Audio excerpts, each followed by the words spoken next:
Everyone, thank you for being here. So today we're talking about burnout, adrenal fatigue, and the connection it has with depression.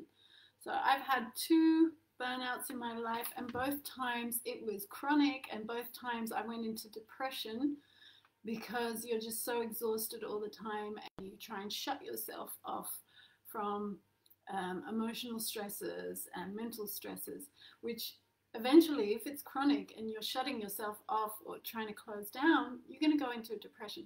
So a lot of people who have adrenal fatigue, so I'm calling it adrenal fatigue. There are some practitioners and doctors who call it adrenal fatigue. In studies, it hasn't been proven yet because they don't have enough substantial evidence, they call it. But when you look at the studies they did, the groups of people they did, hello, namaste, aloke. So thank you for being here, everyone. So we're talking about burnout and the connection it has to depression and how it's actually adrenal fatigue, but because it hasn't been proven yet in the medical world, because the way they do the tests is not substantial, but what they've only been testing is cortisol levels, and cortisol is a normal hormone that is released in the morning, and it is our get up and go. So we need this hormone, but we get it too much, and when it becomes chronic or too often activated, the adrenals get tired. Then we have another hormone called DHEA, which regulates it. It's inversely proportional. So when cortisol goes up, DHEA goes down, and then inverse. Okay, so we need that DHEA. So in a lot of people, well, in everyone, it starts to decrease after age 20, this DHEA. So already we're not as good at bringing the stress back down.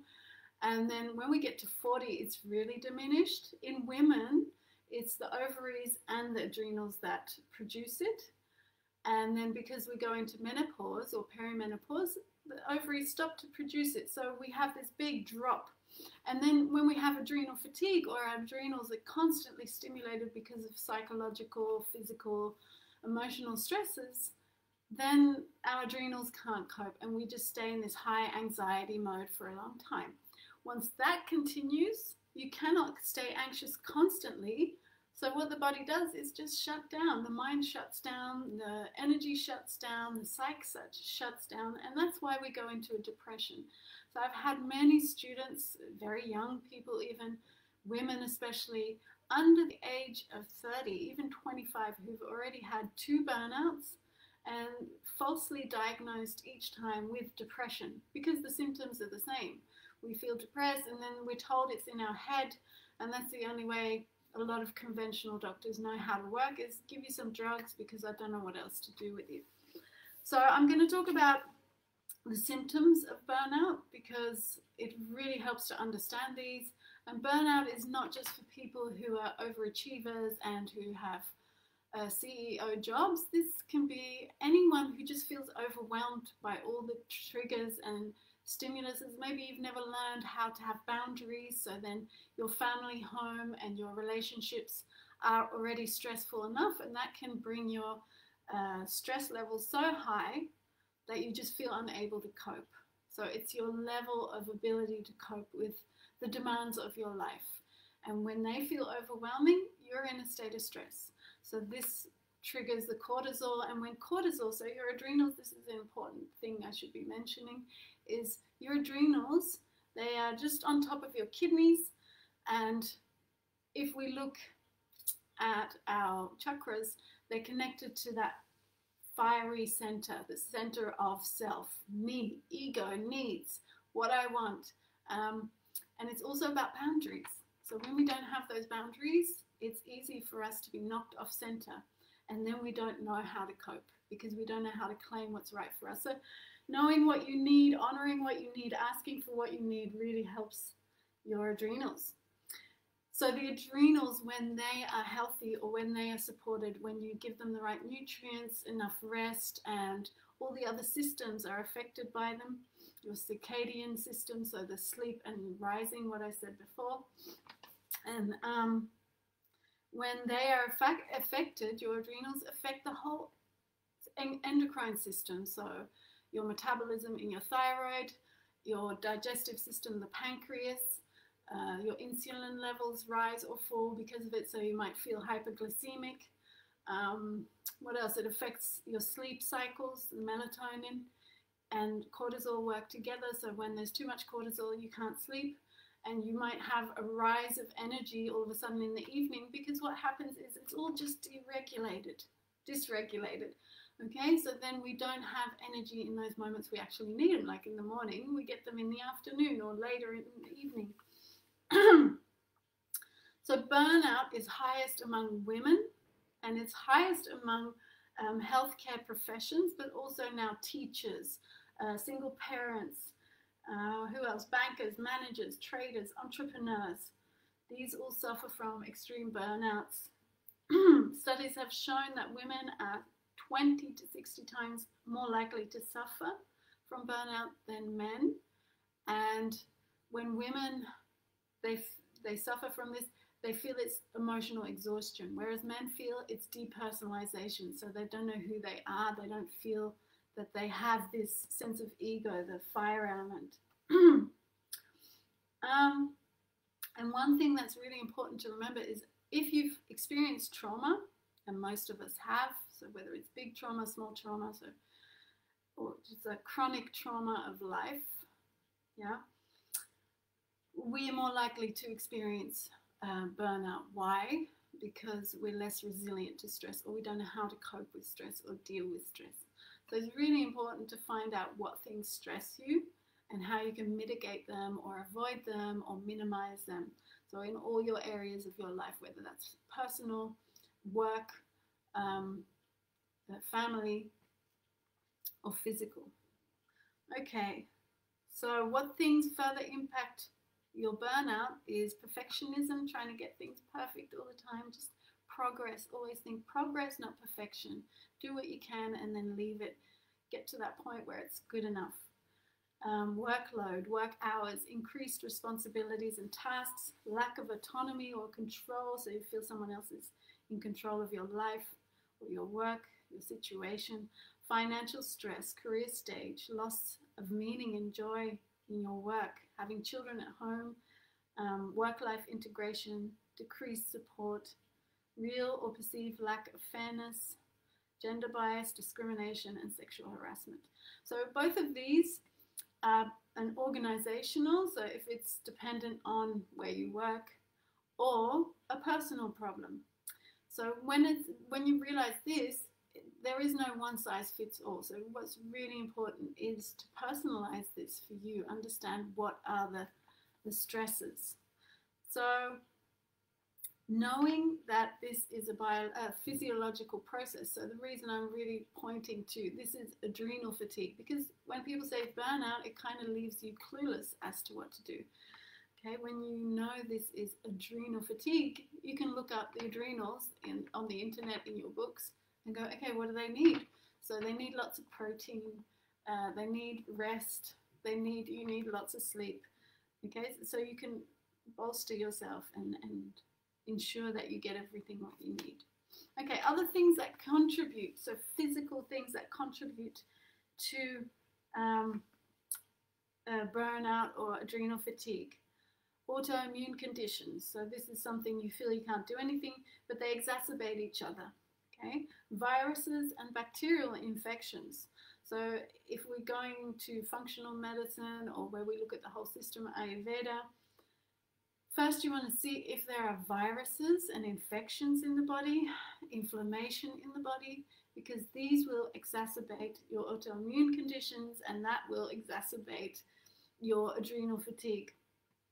Accidents, injuries, emotional stress, excessive exercise, food intolerance, which again has to do with the immune system and digestion, microbiome dysfunction or health, and toxins. So these are all the physical things that add to burnout prevalence. Okay, so the symptoms that you can look at if you're thinking maybe you have burnout, well, just be careful when we're moving into this, what do you call this, more freedom without the regulations of COVID.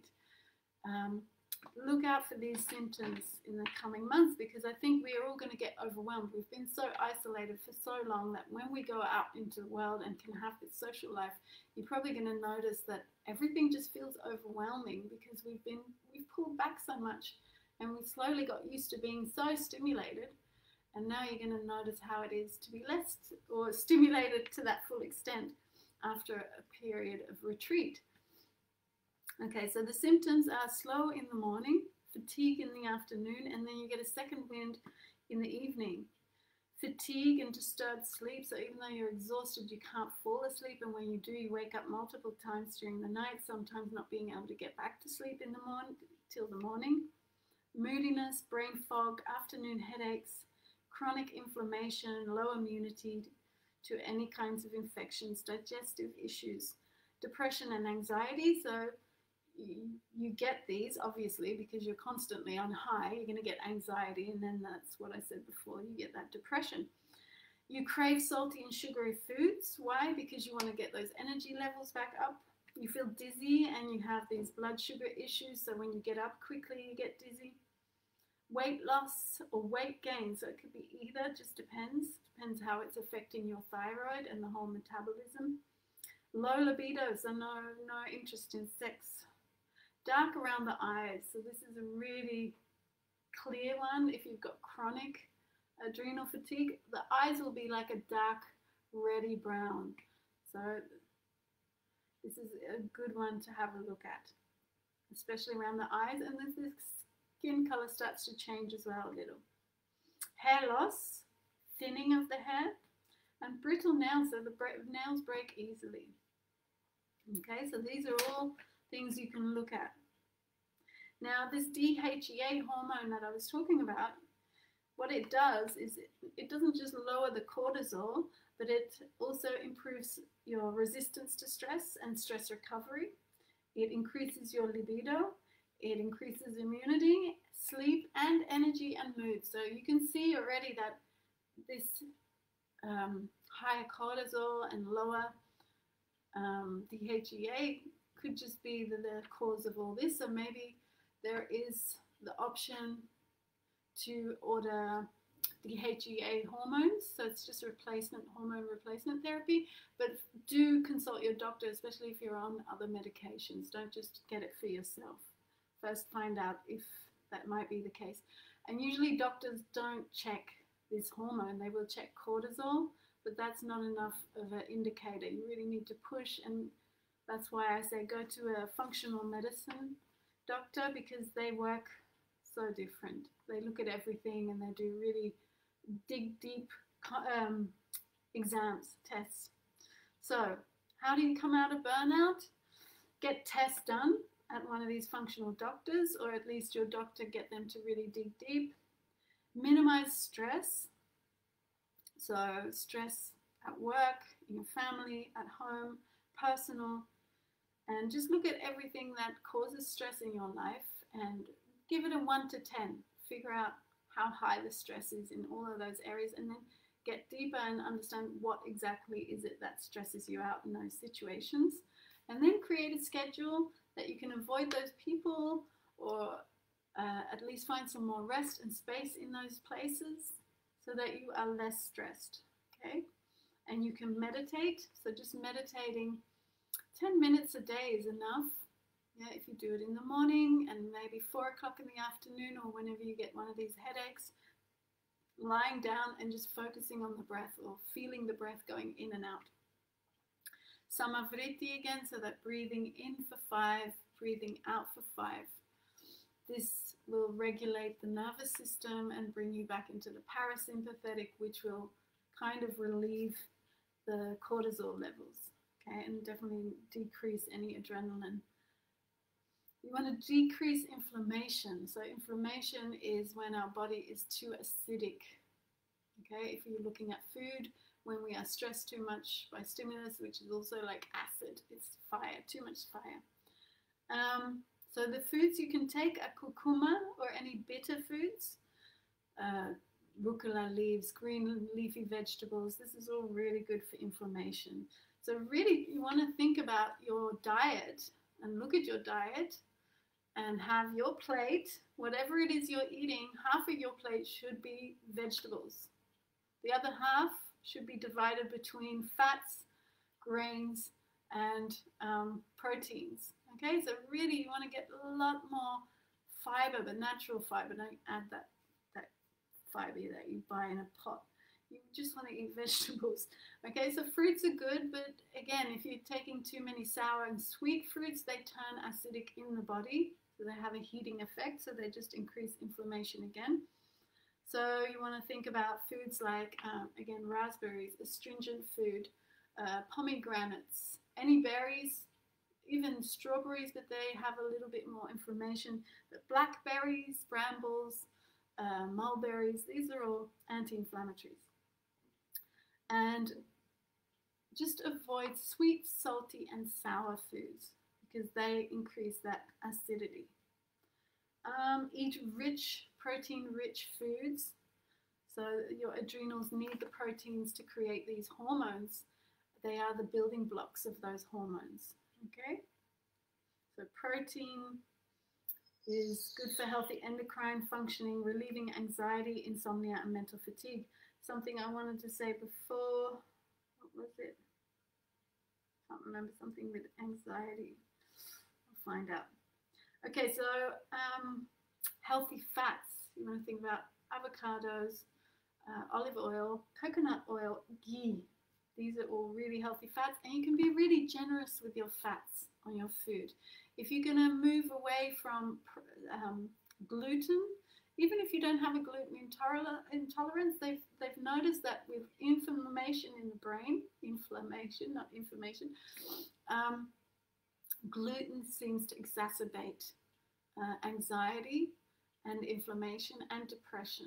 Okay, so I was also always like, oh, we've been eating, what do you call this grain? Wheat, or thousands of years. Why would everyone be inflamed by it? But when you look at Ayurveda, it's true, we didn't eat it in the summer. We only ate it in the end of autumn and winter to last us through until the spring, when there was food coming again. So we shouldn't be eating it the whole year round.